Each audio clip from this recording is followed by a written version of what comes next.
What is going on, guys? Welcome back to Wrestling City. As always, I'm Taylor, and this is your SmackDown review for January 16th, 2026. Now, this week's SmackDown was all about the qualifying matches that we had announced last week to determine a number one contender for Drew McIntyre and his newly won WWE Championship. As you know, he defeated Cody Rhodes in a Three Stages of Hell match to become the new WWE Champion, and now we have to find out who he'll be defending that title against at the Royal Rumble. So on SmackDown this week, we had four one-on-one qualifying matches. You had Randy Orton versus The Miz, Trick Williams versus Matt Cardona.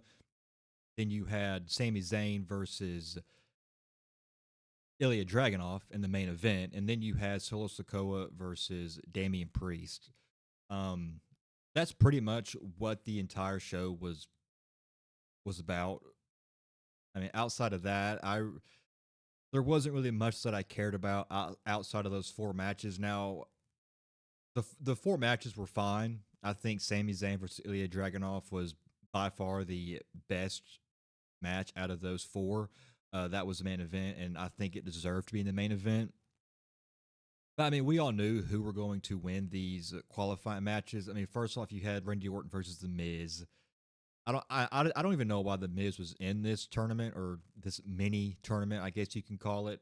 I mean, he hasn't done anything to earn a championship match, a world heavyweight championship match, and I think I saw something on social media where he hasn't won a singles match since like 2024. So I don't get why he was in there.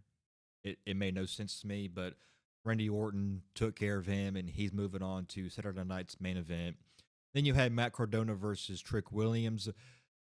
I just didn't see Trick Williams losing that match. I get that Matt Cardona just came back and now he wants to be in a he wants to be a WWE champion. That's nice and all. It's nice to have goals, but it's not going to happen. It's just not going to happen. He's going to be a solid mid carder. I just don't see him being anything more than that. Now we all know that guys they'll leave, they'll go do stuff on the indies, and they'll come back, and then they'll get a WWE championship. Look at Cody Rhodes, Drew McIntyre, but I just don't see that happening for Matt Cardona. I just think he's in there to be a veteran. I think he's going to be in that type of role. I don't think he'll ever be a WWE champion. It sucks, but it's just is what it is. Solo Sikoa versus Damian Priest. That was a fine match. Again, I knew Damian Priest was going to win that match because he got some help from the Wyatt Six. Uncle Howdy went out there, tried to get his lantern back. So Sikoa took him out. That caused a distraction, and then Damian Priest hit his South of Heaven choke slam, and he took care of Solo Sikoa. So I don't know why we are still doing this Wyatt Six and MFT feud. Um, I'm kind of tired of it. I'm bored of it.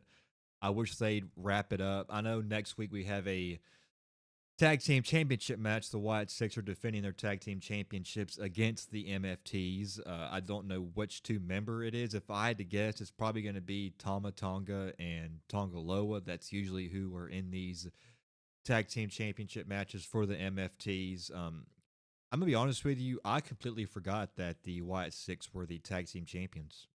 It's crazy how much that tag team division has fallen off.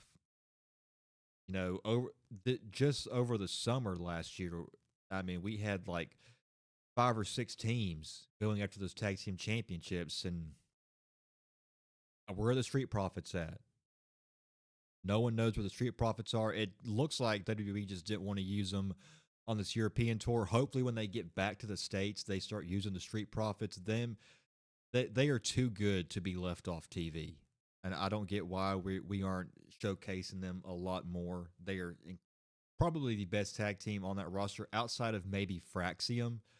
I don't know why we're not using them. They're feuding with Johnny Gargano over a mask. Yes, a mask. That that's the type of storylines that Road Dogg has come up with for SmackDown. Is you got two guys fighting over a mask. Don't care. It's nonsense. But and then in the final qualifying match, you had Sami Zayn versus Ilya Dragunov. Sami Zayn, he got his win back because if you guys remember, when Ilya Dragunov came back, he beat Sami Zayn to become the new United States Championship. This time, Sami Zayn got his win back, and I saw a lot of people complaining that Ilya Dragunov didn't get this win here. Um, I mean, I knew Sami Zayn was going to win this match because, first of all, Saturday night's main event next week is in Montreal. That is where Sami Zayn is from. So we all knew that WWE was not going to leave Sami Zayn off a show that is in his hometown.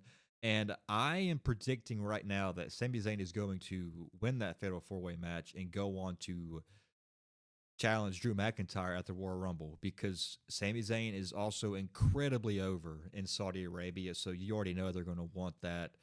They're going to want that reaction for him over there in Saudi Arabia. Does he win the championship? No, I don't think he wins the championship, but I am predicting now that he is going to win that Fatal 4-Way. Let's get into Cody Rhodes. So Cody Rhodes, he comes out and he cuts a promo here. Pull it up here. So let's find it here.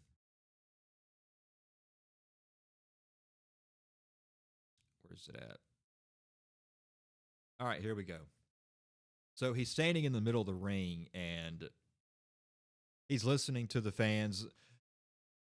Cody Rhodes got a very mixed reaction tonight. Every time he mentioned Drew McIntyre, the fans started cheering that, "Oh, Drew McIntyre. Oh, Drew McIntyre." Every time he mentioned Drew McIntyre, they started chanting that. And then he mentioned that he misses being their WWE champion, and the crowd booed him. Um, I'm seeing a lot of people online saying that, oh, the fans are already starting to turn on Cody Rhodes. I'm going to wait and see what the reaction is going to be like once they get back to the States because the European crowds are always like this towards guys like Cody Rhodes. And plus, you're in the UK, you're a lot closer to um, Scotland, where Drew McIntyre's from. So you already know that Drew McIntyre was going to be essentially a hometown guy over here in the UK because they are a lot closer to Drew's hometown. But Cody Rhodes, the fans were booing him. They were very audible boos towards Cody Rhodes, and I thought he played off them very nicely. It's funny that he mentions Drew McIntyre, he mentions being their champion, he gets booed, and then he mentions that WrestleMania needs to come to the UK, and that is how Cody Rhodes got the crowd to cheer for him. All you gotta do is mention WrestleMania in London, and you're going to get a crowd reaction no matter what. And that's what he did. He says that he wants to enter the Royal Rumble. Cody Rhodes has officially announced himself to be a part of the 2026 Royal Rumble, and as of right now, he is the only guy or female, to declare their name in this year's Royal Rumble match. And I'm seeing a lot of people on social media complaining, like they always do, that why aren't we getting any more people declaring for the Royal Rumble? Why is there really not any build towards the Royal Rumble? For me, I kind of like that they're not announcing too many people for the Royal Rumble because I like that surprise factor. Like, you don't know who's going to show up or when they're going to show up in the Royal Rumble. Cody Rhodes did say that he wants to, because Drew McIntyre earlier tonight said that there was a clause in their contract that Cody Rhodes cannot get a rematch. So Cody Rhodes was like, all right, fine. If I got to do it the old way, I will enter the Royal Rumble. And he said he will become a 3-time Royal Rumble winner. The only other guy to do that is Stone Cold Steve Austin. So, and then he mentions Jacob Fatu. Um, he says that Jacob Fatu has a receipt for costing him the championship in their 3 stages of hell match against Drew McIntyre. So later on in the night, Jacob Fatu comes out. He calls out Cody Rhodes. He didn't go after Cody Rhodes then. He waited a couple minutes, comes back out, calls out Cody Rhodes. Cody Rhodes then meets him in the ring, and he took his suit off for this. He's in like a tracksuit almost, and sweatpants and a t-shirt. He goes in there. Him and Jacob Fatu start brawling. Officials come out there. They break him up, and then they cut to a commercial break. And then we get back from the commercial break, and Nick Aldis announces that Saturday night's main event, it is going to be Jacob Fatu versus Cody Rhodes. Look, that's a match I'm looking forward to. I think that's gonna be a fantastic match. It's I guess we're gonna find out who attacked Drew McIntyre, or excuse me, who attacked Jacob Fatu after this. I don't think it's Drew McIntyre. I don't. Now Jacob Fatu did go out there and earlier in the night and attacked Drew McIntyre, but I don't think it was Drew McIntyre. I think it's either Randy Orton or Cody Rhodes. Those are the two guys that I think are the ones that attacked Jacob Fatu. If it's Drew McIntyre, that'd be very obvious, and I don't know. I wouldn't be a fan of that, but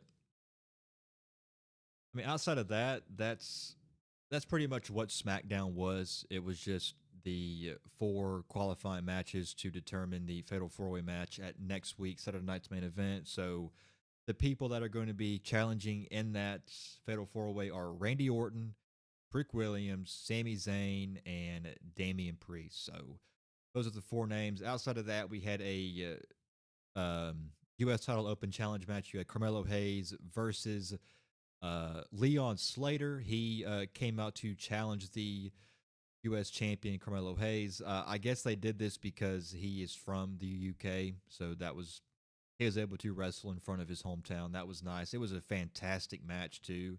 I really enjoyed it. Carmelo Hayes he might be the best wrestler right now. I mean, the match he had with Shinsuke Nakamura last week, and the match he had with Leon Slater, and then the match he had with Ilya Dragunov. That guy has been putting on instant classics week after week after week. And one thing I liked during this match against Leon Slater tonight is last week he was favoring the knee during his match against Shinsuke Nakamura, and he was doing the same thing here this week. And I like that. I like how, because it adds to the wear and tear that these open challenges that you have to do every week put on your body. And I like that they've added that little wrinkle to this, where he's getting his body's wearing out on him already. It just shows you what these open challenges do to your body. Now, I wish we would get away from the open challenges. I think we'll get away from those once we get closer to WrestleMania, because hopefully by that point, maybe after the Rumble or the Elimination Chamber, Carmelo Hayes has a contender that he can go into a story with going into WrestleMania. I would like for that to be Trick Williams. I think Trick Williams going after Carmelo Hayes and the U.S. title going into WrestleMania would be a great first program for the both of them. So, I mean, outside of that, that's pretty much all that I really cared for on this episode of SmackDown. If you guys enjoyed this review, make sure to hit that like button, hit that subscribe button. Come help us make Wrestling City the greatest city in the world. That's about it. I'll see you guys in the next one. Until then, take care. God bless. Peace.